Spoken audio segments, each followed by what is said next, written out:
Quasimodo is a great little puzzle from designer Stephane Chomine. I've made it easy to build with your 3D printer. I've also added a feature using an RFID tag, so you can have a sort of a built-in manual.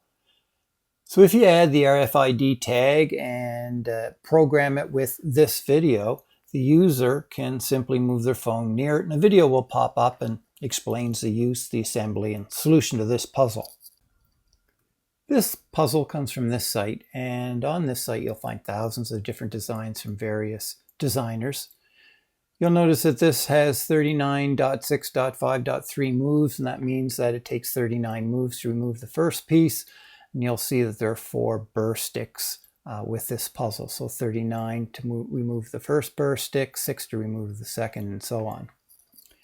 Now, most puzzle designers will have a woodworker to manufacture their puzzle in small lots. The lots usually sell out fairly quickly, but I haven't seen Quasimodo ever manufactured in wood or in plastic anywhere.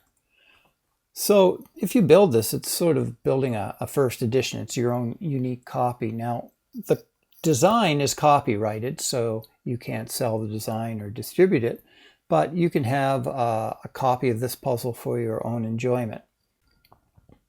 If you've never programmed an RFID tag, stay tuned and we'll show you how to do that. Adding an RFID tag is strictly optional. You can build the puzzle without it.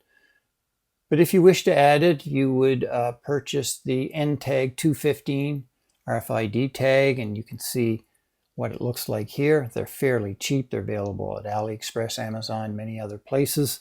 They're roughly 25 by 1 millimeter in size. And they store about 500 characters, so you can easily put in a URL or internet address of any video. Now, you'll notice that the tag gets inserted into the 2-piece frame. You simply push it in, and it sticks up a little bit. I designed this so that the tag could be removed if anything happens to the tag or you want to replace it for any reason. You can assemble this without programming the tag, and you can program it later, or you can program the URL in first and then add the tag as you're assembling the whole puzzle. So we'll show you quickly how to program an NTAG 25, and in this we'll show you how to do it with an iPhone. It's a very similar process for any other phone or any other device that you may have. There are many apps that you could use with an iPhone. I chose NFC Tools, so I've installed that. And then when you open it up, this is what you're presented with. We want to write information, but first we want to get a URL. So I'm going to copy to my clipboard a URL from YouTube. So I just simply go to the share option on the YouTube video, hit copy link, and that's the link that I'm going to add into the NFC programming software. So I'll go back now to NFC Tools. I'll choose to write. I then want to add a record. And I want to add a URL record. So I'm just going to simply paste that link, that YouTube link that I copied. And at the very top is an OK button. And if I choose write, it will prompt me to bring my NFC tag close so it can write to it. Simply press this. You'll notice a little pop-up. Just put the tag near the back of the phone at the right place. In the iPhone, it's the top left as I'm looking at it. And that should be programmed. Now we'll prove that by getting rid of YouTube here. We'll put our NFC or RFID tag close, and a little pop-up will come up. And simply by pressing that, it'll bring up the video. When you're solving the puzzle, the 4 pieces move in a particular X, Y, and Z direction, just the 3 linear movements. It's possible in certain locations to rotate the pieces, but that's not part of the intended solution.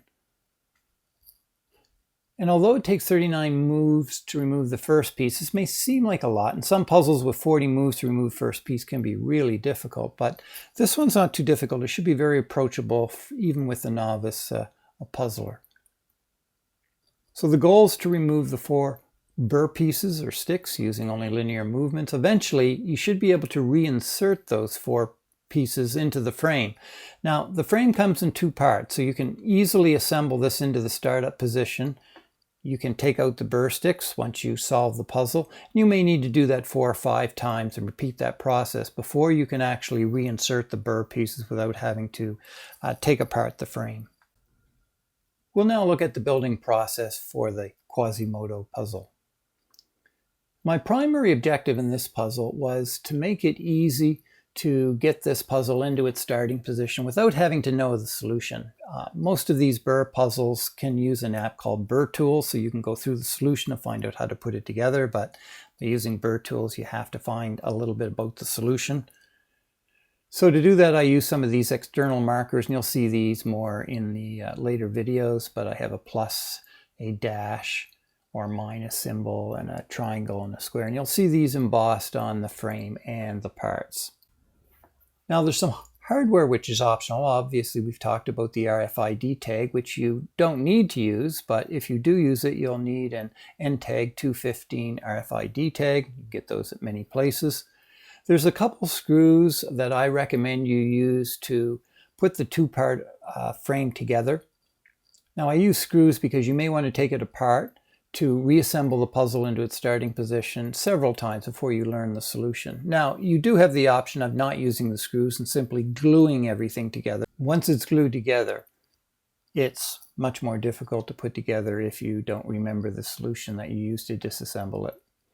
Now, I've tested this with PLA. You certainly can build it with PETG or another plastic, but I haven't tested it.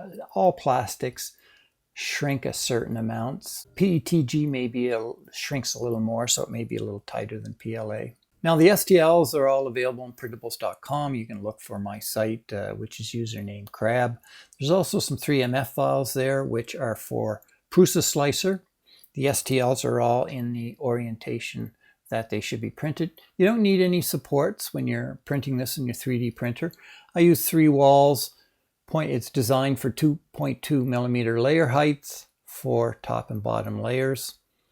The model is 70 millimeters by 70 millimeters by 60 millimeters in size. Fairly small, fairly portable. The label that you'll see there, the name Quasimodo, is an actual small part that's separate. You simply glue that on. I created that using a manual filament layer change. You could use an AMS or the MMU to automatically give it a different color. We'll now look at how to assemble Quasimodo. So here are all the parts to the Quasimodo, and you'll notice that there are some etchings, 4 symbols here that will allow you to put in those sticks or burrs, and each of those burrs has a corresponding marking on it, so you can align it properly. There's also a label in the front with the Quasimodo label. That's a separate piece, and you can make that with an AMS, but you can just do a manual filament change to get the different colors. These 2 pieces go together only one way. They're keyed. And that 2-part frame can go together with screws, or you can glue it, but if you glue it, you certainly can't take it apart. But it's something that you can do to build if you don't have the screws. Okay, we'll look at using those symbols to assemble the parts into their sort of start position. So you'll notice at the top we have a square and a triangle. The square is on the left-hand side, so we'll put that in first. And we'll put in the triangle white piece. And those go together. Now we're going to look at adding the red pieces. And if we look at how those go, there's a sort of a dash and a plus symbol. The dash is on the left. We'll see how that gets oriented. We'll put this on the left side. And we'll put the red burr with the plus on the right side.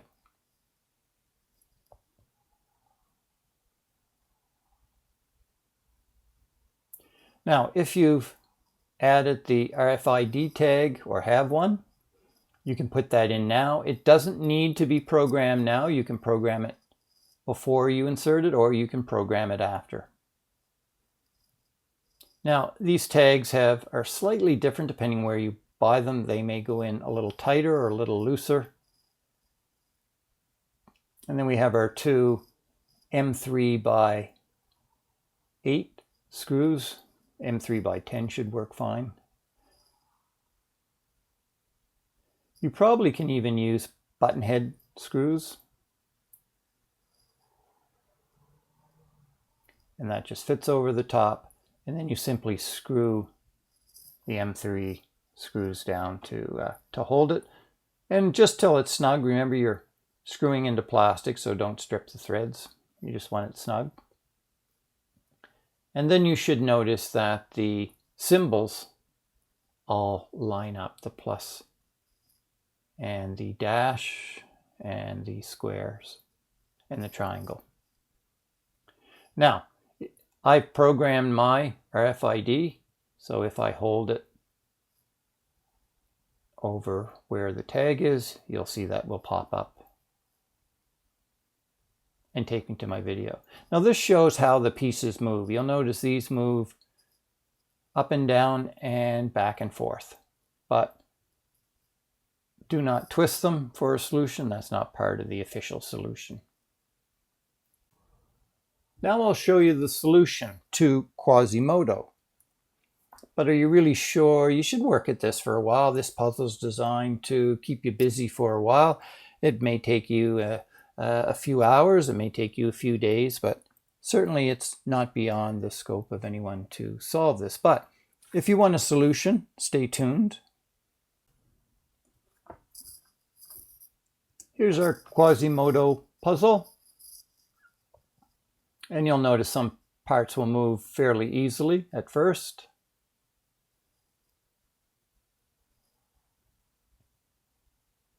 And you'll discover that one of the white pieces will fit on top of one of the red ones. And so I'll use that orientation to solve the rest of the puzzle.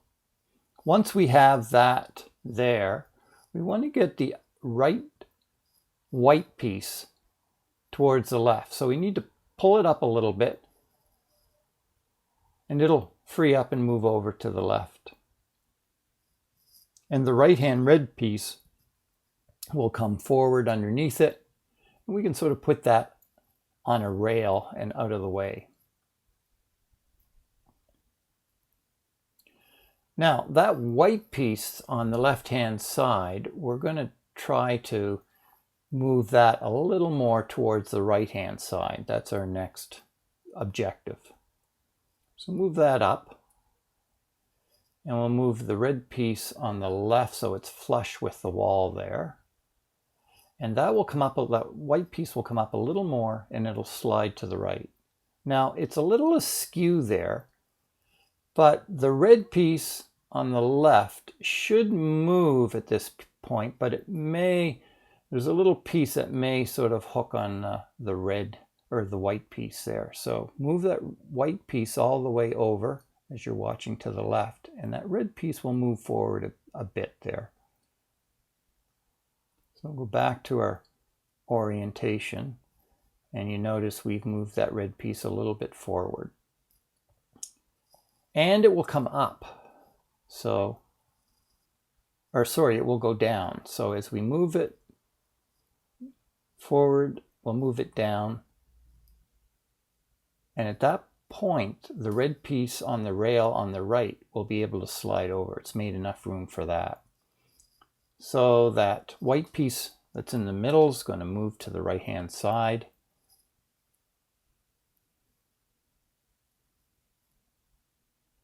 We've picked up a little thread there. You'll notice on the red piece.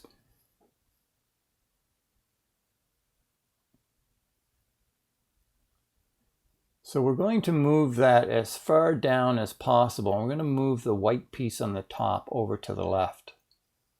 And it'll go up a little more. We're going to move that back, which will allow the top red piece to slide back to the right-hand side. Now, we're going to move the left red piece up and towards the back, try to get it out of the way. And when we move it back, we can move the red piece on the right backward, back to the left side. And then we'll stack those white pieces on top of each other. We'll move the white piece on the left over to the right. And that red piece in the back will go a little farther backwards, and it'll allow you to remove that piece that's on the top rail there. That will go over, down, and that will come out through the side. So that's your first piece to remove. Next is the white piece that I've got a hold of right there. And I've got to move the red piece back to its original position. So you'll see I'll slide that down. And that will make a space for the foot of the white piece to enter into, and I can pull it up and out. Put that back. Sometimes you need 3 hands for this. And you can just pull that up and out. Piece number 2. Now that white piece is going to go all the way down, and I'm going to pull the red piece upwards, and that's going to slide underneath of it if I have the red piece in the right position. So I slide it back and forth. Actually, the red piece will be flush with the wall on the bottom, and then that white piece will slide underneath and come out. And then it's fairly trivial to take that last piece out. I hope you enjoy building and solving your Quasimodo puzzle designed by Stephane Chomine.